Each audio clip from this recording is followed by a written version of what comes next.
Gentlemen of the House, today I feel is the most important vote that we will make in this session.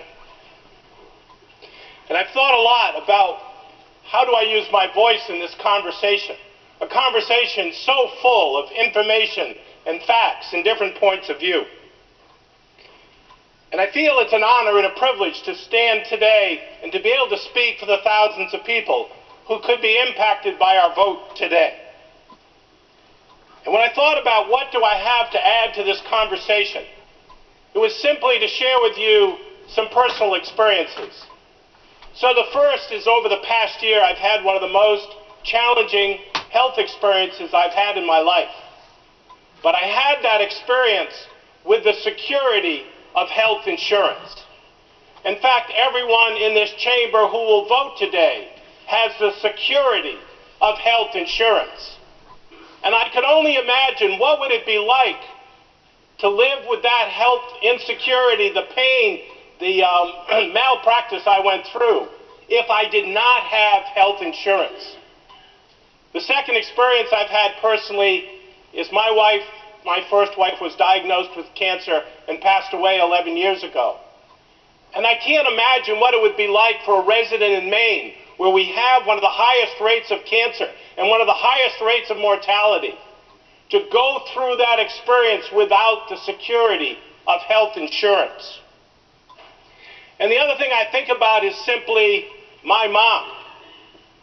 I grew up Catholic, and my mom was the consummate Catholic mom. She had 6 children. She did all the things that a Catholic woman at that time did. She stayed at home. Her first daughter went off to be a nun. Her first son went off to be a priest. But about 25 years into her marriage, she started to develop a mental illness called manic depression. And when that happened, it ended up in a divorce. And my mom, the woman who had done all the things she was supposed to do, ended up with no resources. She ended up on Medicaid.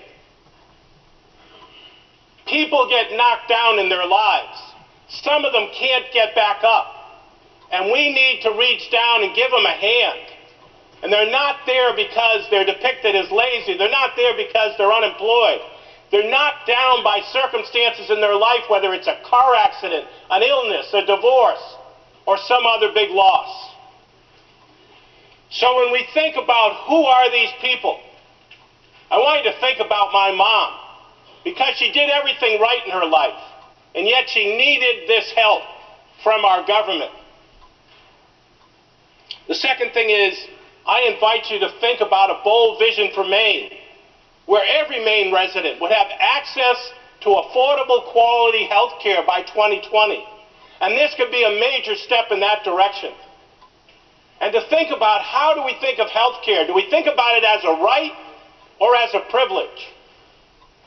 Can you imagine living in a society where your house caught fire and you call the fire department and they said, gee, we're sorry, but you don't qualify for fire protection because of your income or because of your work history or because of something that happened in your life? Or can you imagine trying to enroll your child in a public school and have them say to you, I'm sorry, you're not eligible for public school because of your income or your work circumstances? This is what I mean about a right.